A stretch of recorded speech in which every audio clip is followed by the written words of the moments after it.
আসসালামু আলাইকুম রহমতুল্লাহ বরাকাতু। বন্ধুরা কেমন আছেন? ভালো আছেন? আপনাদের সাথে কিছু কথা শেয়ার করার জন্য আসলাম ইনশাআল্লাহ। তথ্যটা হইল যৌতুক নিয়ে। যৌতুকের বিষয়টা দেখেন, যারা প্রবাসে থাকে, প্রবাসে পয়সা উপার্জন করে, তারা কম কামাই করুক কিন্তু প্রচুর কষ্ট করে, কিন্তু একজন প্রবাসী কখনোই যৌতুক নিয়ে বিয়ে করে না। বুঝতে পারছি? একজন প্রবাসী কখনোই যৌতুক দাবি কইরা বিয়ে করে না। আর একটা সেক্টর আছে মাদ্রাসার ছাত্ররা,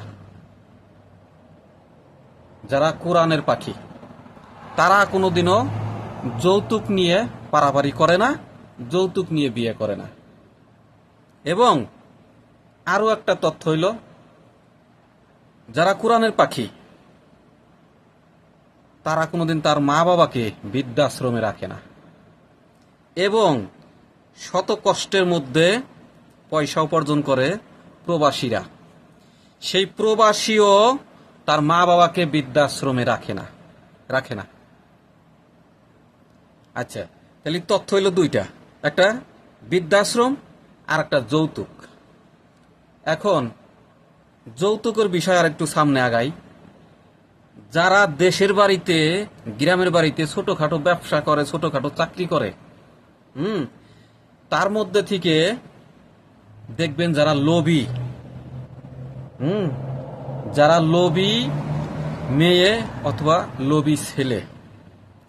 লোভী মেয়ে বলতে ওই ছেলের বোন যারা, তারা যদি লোভী হয়, তারা দেখবেন এই ভাইটাকে বিক্রি করবে।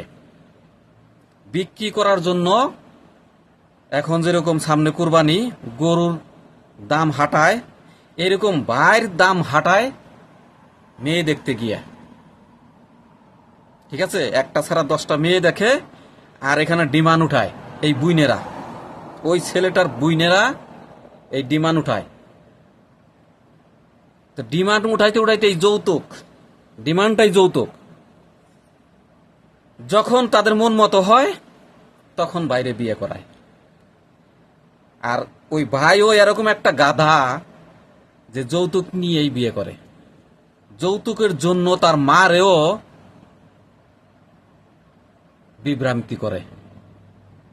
যে গর্ভধারণীর মা, তাকে বলে তুমি কিছু বুঝো না, তুমি কিছু জানো না, তার মানে ওর যৌতুক দরকার। এমনও তথ্য আছে আমার কাছে, যে এমনও ছেলে আছে, সে বলছে মেয়ে পক্ষের কাছে যে আমার মা 5 লক্ষ টাকার স্বর্ণ ছাড়া আমাকে বিয়ে করাবে না। আস্তাগফিরুল্লাহ। আল্লাহ তুমি এদের হেদায়েত দান করো। এরা অর্থলোভী, এদের তুমি হেদায়েত দান করো। এই যে এটা চালছে, বুইনেগো দিয়ে 10-12টা মেয়ে দেখাইলো আর ডিমান্ড উঠাইলো, মায়ের যৌতুকের জন্য বিক্রি করলো, যে আমার মা আমাকে 5 লক্ষ টাকার স্বর্ণ ছাড়া আমাকে বিয়ে করাবে না। চিন্তা করছেন?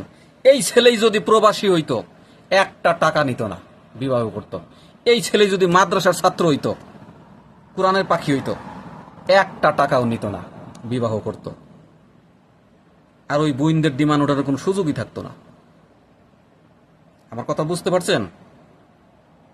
বাস্তব কথা, বাস্তব কথা, আমার কাছে টাটকা তথ্য। তা আমি বলবো, এই ধরনের যৌতুক যারা খায়, তাদের মুখের মধ্যে থুথু দেওয়া উচিত, তাদের মুখের মধ্যে থুথু দেওয়া উচিত, তাদের মুখের মধ্যে থুথু দেওয়া উচিত, যারা শ্বশুরবাড়ির থেকে যৌতুক আদায় করে। সবাই ভালো থাকবেন, ভিডিওটা শেয়ার করে দিবেন, যেন আরো 10 জনের কাজে আসে, 10 জন শুইনে উপকৃত হয়, যেন তারা জিনাখুর না হয়, সুদখুর না হয়, ঘুষখুর না হয়, যৌতুকখুর না হয়। শেয়ার করে দিবেন ইনশাআল্লাহ। তো সবাই ভালো থাকবেন। আল্লাহ হাফেজ। আসসালামু আলাইকুম রহমতুল্লাহ।